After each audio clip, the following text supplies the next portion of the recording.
So, ayun na nga mga pre, nakikita niyo po ito. Si Baste at PBBM ay nagkita na po. At ito yung matindi. Si PBBM, nakatitig po dito sa pagmumuka ni Baste. Habang si Basti naman po, hindi po makatingin kay Pangulong Bongbong Marcos. Diba? As in, sa gilid lang, nandyan lang, dumaan lang si Basti. Hindi po makatingin sa Pangulo. Hindi ko alam kung anong nararamdaman ni Baste nung nakita niyang nandyan po si Pangulong Bongbong Marcos. May video po tayo mga pre, slow mo po ito At hindi ko na lang ibubulyom kasi may music baka makapiright po tayo. So yan, ano nakasulat dito? Ang bait naman pala ni Baste in personal. O sa personal daw. Pero bakit di makatingin kay PBBM? Yun yung tanong. Ha? Nakapost po ito sa Facebook. Ayan. Si PBBM po, habang nakatingin kay Baste, naka-smile po ang ating mahal na Pangulo. Halatang halata po na si PBBM wala pong galit dito kay Baste. Pero si Baste po, sa sobrang tapang niya, napatitig na lang sa lupa. Sa sobrang tapang ni Baste, hindi po maigalaw yung liig na ganun. Bakit kaya? Pwede naman lingunin yung Pangulo. Ang totoo matapang mga pre, ito yan Kasi ang yabang mo sa social media kung ano-anong sinasabi mo kay Pangulong Bongbong Marcos. Kung talagang matapang ka, Baste, ang totoong matapang, ang taong matapang ay nakatitig mata sa mata. Yun Pero bakit hindi mo magawa? Panoorin po natin yung video mga pre. Pero syempre, bago natin panoorin, kung bago pa lang dito sa ating YouTube channel, huwag kalimutang mag-like, share, and subscribe para naman maging updated ka sa lahat ng mga uploads natin. Syempre, may TikTok tayo, may Facebook tayo mga pre. Sana po inyong suportahan yung ating mga social media accounts. Ayan. Maraming salamat po sa inyong suporta mga pre. So, eto na nga mga pre. Atin na nga panoorin ang video ito. Wala pong music ito kasi baka makapiright po tayo. Okay? Play po natin. Ayan. Slow mo. Slow mo. Nakatitig ang Pangulo kay Baste. Pero si Baste parang namatayan lang. Para lang naman. Pero si PBB kampanting-kampante nakasmile lang sa harapan ni Baste. Ayan Kita nyo naman mga pre kung gano'ng sa sobrang tapang ni Baste, sa sobrang tapang ng mukha ni Baste, hindi makatingin kay Pangulo. Diba? Puro lang kasi hangin, puro lang yabang mga pre. Kita nyo naman Diba? Ang tanong dito, si Baste, nakaporma po ba? Diba? Iba po si Baste sa personal, iba po sa social media, iba po sa interview. Dito, nakapurma po ba ang inyong Baste sa ating mahal na Pangulo? May nagawa po ba si Baste? O natamimi lang po si Baste? Ayan yung problema Diba? Mapapahiya ka kasi kung matapang ka, tapos sa personal, lampa ka naman. Sabi nga ng iba, si Baste daw ay Barbie. Simula nung inamon siya ni General Torre, hindi siya pumalag. Tinawag po siyang Barbie ng mga Pilipino. Ang yabang hindi po makatitig si Baste. Habang si PBBM naka-smile lang. Habang nakatingin dito sa mahanging taong si Baste. Diba? So, ngayon, alam nyo na mga DDS. Alam nyo na kung sino yung lampa. Alam nyo na kung sino yung duwag. Alam nyo na kung sino yung takot. Okay? Wala pala kayo puro lang kayo, mga DDS, puro lang kayo, yabang, naggaya kayo sa amo nyo. Diba? Wala pala kayo, mga mahihinang nila lang pala kayo. Diba? Pero anyway, next topic na po tayo mga pre. So, naalala nyo po yung, sinabihan si PBBM na ipunin mo yung baha kung gusto mo, BBM, sabi ng mga tangang DDS. Hindi nila naintindihan yung sinasabi ng Pangulo Diba? So, eto na po yun, yung ipunin yung baha. Okay? na po yun. Panoorin po natin ito. Ayan. Mga DDS, makinig kayo ha, dahil mga tanga kayo, wala kayong utak. Ito'y para sa inyo. Mga kapuso, ganito ang flood control kapag hindi ghost. Nandito ako sa Claveria, Cagayan, kung saan pinangunahan ni Pangulong Bongbong Marcos ngayong... Ayan ha, ganyan yung flood control kung hindi siya ghost. Nasaan po siya ngayon? Nasa Cagayan. May sasabihin po yung reporter dyan ha. Umaga ang pagpapasinaya sa Union Water Impounding Dam. Itong water impounding dam na ito, layon daw nito na mag-ipon ng tubig para magamit ng mga magsasaka sa kani-kanilang mga taniman. Sabi ni PBBM, ipunin yung tubig baha. Eto na po yun, impounding dam nga eh. Impounding dam, yun ang ibig sabihin. Para makatulong sa mga magsasaka. Yun po yung nasa isip ng Pangulo. Pero ang mga DDS, dahil mga bobo, walang mga utak, pinagtawanan po yung Pangulo. Bakit daw iipunin yung baha? Pagkatanga-tanga talaga, di ba? Pagkatanga-tanga talaga ng ating kapwa Pilipinong DDS. Bakit daw iipunin yung baha? Ginawan pa nila ng mga memes. Pinagtatawanan pa nila yung Pangulo. Hindi nila alam, sila pala yung nagiging katawa-tawa dahil mga mangmang. Ano po yung tawag sa mga taong ganyan? Mga mangmang. Diba? Hinulang po sa utak. Kung inabsorb nyo lang po sana yung sinabi ng ating mahal na Pangulo about dyan sa tubig na yan, edi magigits nyo, hindi kayo mapapahiya. Diba? O nandyan na, may ipon ng tubig. Pag tag-init naman, magagamit na ito para sa mga magsasaka. Diba? Ay mga DDS, mga kulangot na boboy. Panoorin pa natin. Ng mga nakausap naming magsasaka dito sa Claveria, problema raw nila yung irigasyon. Dati daw, man-made problema yung irigasyon. Ngayon, hindi na problema dahil may ipon ng tubig. Ang makakaintindi lang po nito yung mga magsasaka na palaging naghihirap sa patubig. Diba? Pero kung ikaw, medyo mayaman-yaman kang magsasaka, may machine ka na pampatubig, hindi mo po problemahin yan. At hindi mo sila maiintindihan. Gets na? Yung patubig nila, kaya kapag masama yung panahon o kapag may bagyo ay nasisira rin daw ang mga ito. Sabi ng Pangulo, mahigit 1,000 na magsasaka ang magiging benepisaryo ng water impounding dam na ito. Pero ang dami, mahigit 1,000 magsasaka. Diba? So malaking tulong na po yan sa ating mga magsasaka. Hindi na po sila maghihirap ng patubig. Ganyan po katalino si Pangulong Bongbong Marcos. Diba? Nakakatawa nga naman sa mga, pag sinabi mong iipunin mo yung tubig baha, matatawa ka nga naman kung bobo ka. Kung kulang ka sa utak, kinulang ka sa utak, matatawa ka. Di mo maiintindihan yung Pangulo. Diba? Pero kung malawak ang pag-unawa mo, gets mo. Diba? At matutuwa ka pa. O ngayon, na-explain na dito kung para saan yung tubig baha na yan, yung iipunin. Sinong nagiging katawa-tawa ngayon? Ang Pangulo ba o yung mga taong pinagtawanan yung Pangulo? Kasi sabi nila, bakit daw iipunin yung baha? Solusyon yan para sa magsasaka. Kumakain kayo ng bigas. Ang diskarte galing sa utak ng Pangulo. Tapos yung diskarte na yon, yun yung tubig baha na iipunin. Yung tubig baha na yun, magagamit ngayon sa mga palayan. Yung palay na yun, magiging bigas ngayon. At yung bigas na yun, kinakain ng mga taong pinagtawanan si Pangulong Bongbong Marcos. Diba? Parang mga tanga lang. Dyan ay layon din daw nito na maging flood control measure. Ibig sabihin nito ay pipigilan nito yung pagbaha na nagiging problema rin ng mga residente dito. Yes, mapipigilan po talaga yan. Bakit? Imbis na magkalat yung baha, may iipon yung tubig baha. Gets yun na ngayon. Ngayon, napakadali lang pong isipin.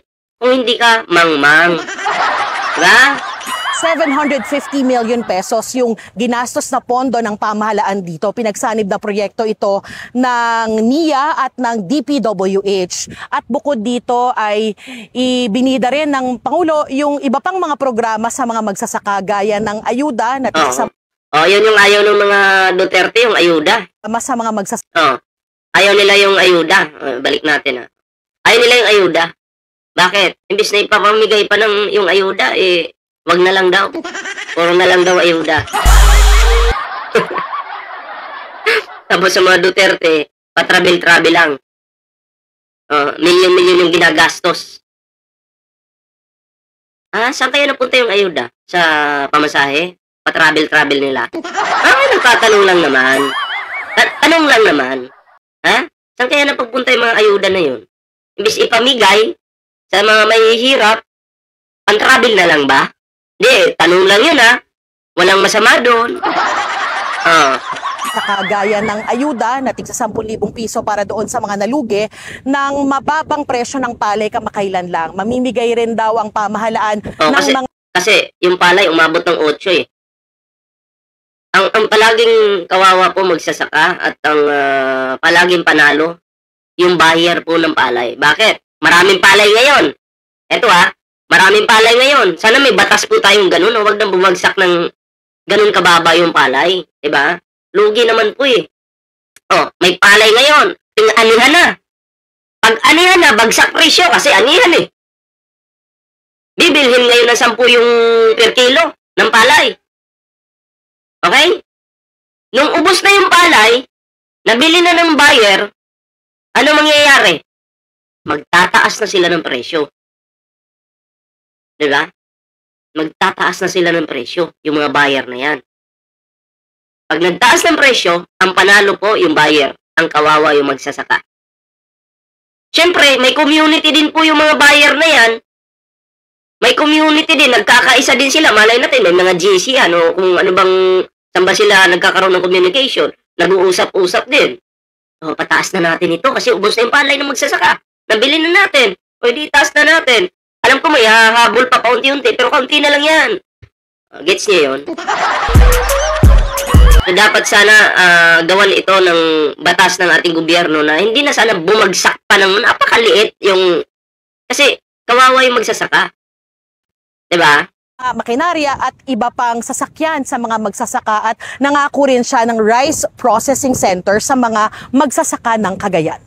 So yan, at least yung ating, alam naman po natin na ang ating mahal na Pangulo pag nangako natutupad po. At pasalamatan po natin yung ating Pangulong Bongbong Marcos dahil siya po talaga ay nandun po talaga yung puso niya sa mga magsasaka, mga Pilipino. Kasi sila yung nagpo-provide ng ating pagkain, mga pre, yung mga magsasaka. Diba? Kaya pinupuri po natin at pinapalakpakan ang ating mahal na Pangulong Bongbong Marcos. Ngayon mga pre, may papakita ko sa inyo. Okay, bigyan po natin ito ng reaksyon.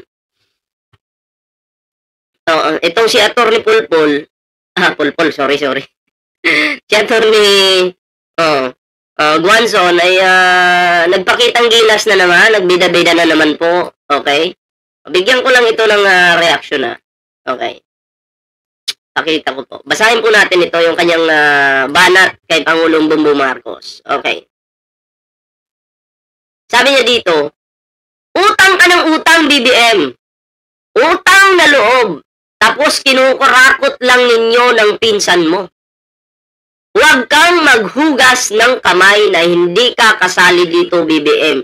Dahil ikaw ang nagpirma. Budget yon ng 2020. Budget mo yon ang 2025 budget. So, may akusasyon. Inakusahan na naman po yung ating mahal na Pangulo. Ayan na, grabe. Itong si Guanzon, mga pre. Parang galit sa utang, pero hindi ata alam kung paano gumagana ang ekonomiya ng isang bansa.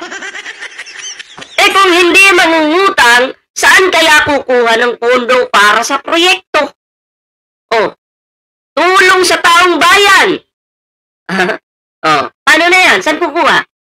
Saan? Attorney! Nagmamagaling, hindi rin nag-iisip eh. Yan yung problema. Ano tong sinabi mong utang ng utang? Tapos kurakot? Lahat ng administrasyon may utang. Kahit sa panahon ni Digong, may utang, mas malaki pa. Dahil yan ang ginagamit para patakbuhin ang gobyerno habang pinapaikot ang ekonomiya. Hindi yan simpleng utang sa 5-6, attorney. Hindi ganun. Nangutang ka lang sa 5-6, yun. Kung ano-ano nang gagawin mo. Diba? Kalayatan ni attorney, pang 5-6 lang yung inuutang ni Pangulong Bongbong Marcos. Diba? At kung sinasabi mong kinukurakot, abay, kung may pruweba ka, asan yung pruweba mo? Attorney ka pa naman.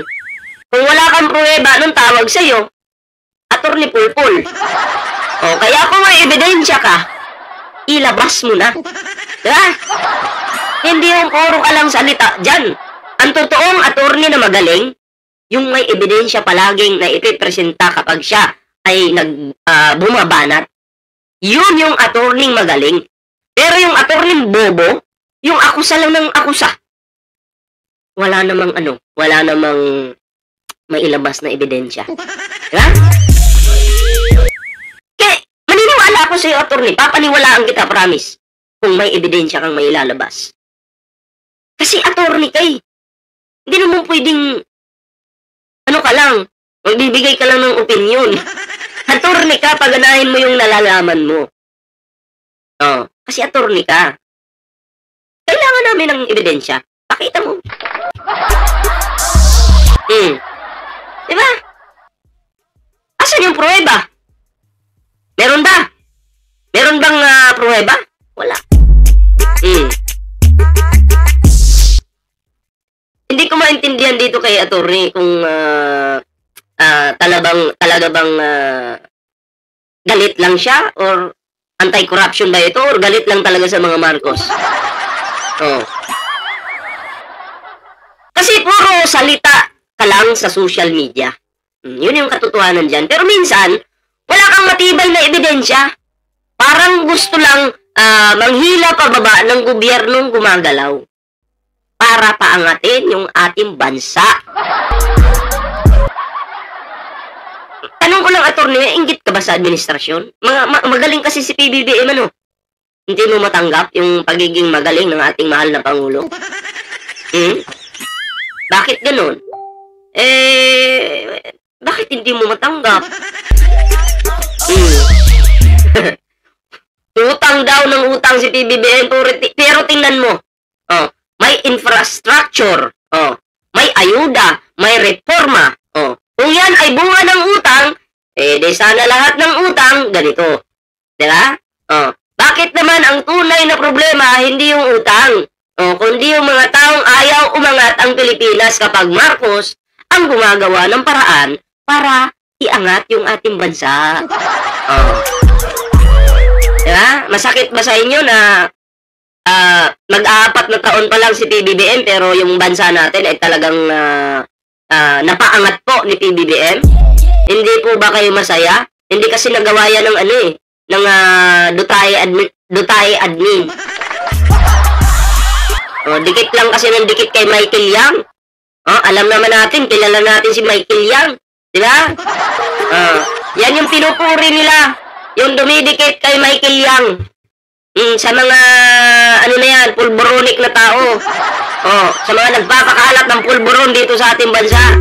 Yan yung gustong-gusto ni Attorney Rowena Guanzon. Bakit? Hindi niya mapuna eh. O, punahin mo. Diba? Wag mong punahin yung mga taong nagtatrabaho para sa mga Pilipino. Ikaw, attorney, ano na bang nagawa mo? Yung bumanat ng bumanat? Attorney, mag-isip ka. Attorney ka nga eh. Pero bakit ganyan ka? Ha? Wala kang pruweba. Pakitaan mo naman kami ng pruweba para naman may bumilib sa'yo kahit isa. Anyway, hindi ko na to pabain mga pre. Ako yung magpapaalam na muna pansamantala. At yun na nga, no? Maraming salamat sa iyong suporta sa ating YouTube channel mga pre. At syempre, meron po tayong TikTok, may Facebook po tayo. Huwag kalimutang i-share ang video na to, mag-like, at ring the notification bell mga pre para naman maging updated ka sa lahat ng mga uploads natin.